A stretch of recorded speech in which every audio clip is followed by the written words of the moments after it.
Police misconduct has the citizens of the U.S. doubting the people who protect our well-being.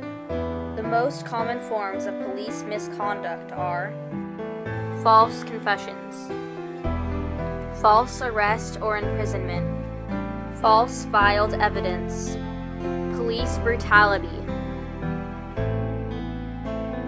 excessive force, and abuse of power.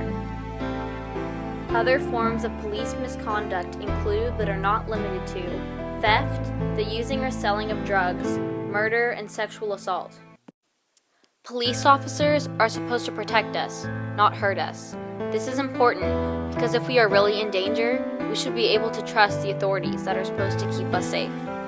If you see a fellow citizen getting mistreated by the people we are supposed to trust the most, you should care, because it could happen to you next. The most common way police officers are reported for misconduct is through witnesses recording their wrong actions. But in Illinois, it is now illegal to film a police officer without their knowledge. With this law, it makes police officers sound arrogant, like they can never do anything wrong. There is a code of silence that police officers abide to, and it states that they will never turn one another in for misconduct. This can cause people to become apprehensive. It is quite possible that a police officer in your town has committed some form of police misconduct. This code of silence is miscarriage of justice, just like any form of police misconduct. The National Police Misconduct Reporting Project is a non-governmental, independent project that determines the extent of police misconduct in the United States. In 2010, there were 4,861 reports of police misconduct that involved 6,613 officers and 6,826 victims. This misconduct took the lives of 247 people. The top 3 forms of police misconduct are excessive force, sexual misconduct, and fraud or theft. In excessive force, there was 897 for physical force, like fist strikes and chokeholds, and 232 for firearm excessive force.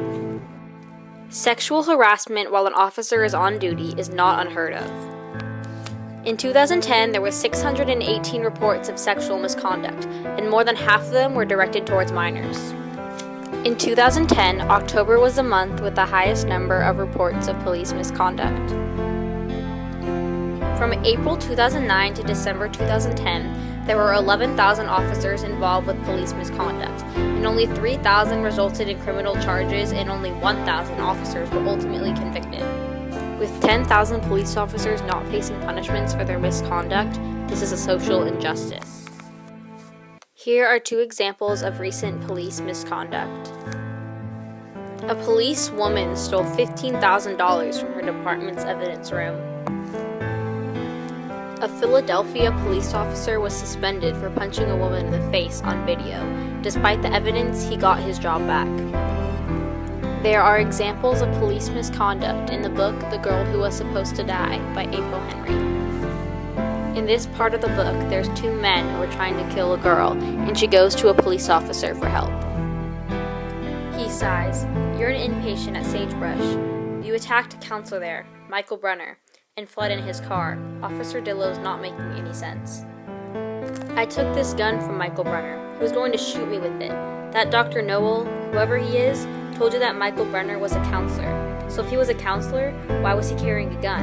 "I don't know, Katie," Officer Dillow takes a deep breath. "All I know is that the caller ID showed Sagebrush." This police officer should have looked into that caller ID. Anyone can make up a caller ID, and this one could have easily been a fake. Fiction and nonfiction writing, like the story or an article, could easily be used to create civic dialogue, because people read these all the time, and it could cause conversation between people, which could cause an effect on the social injustice.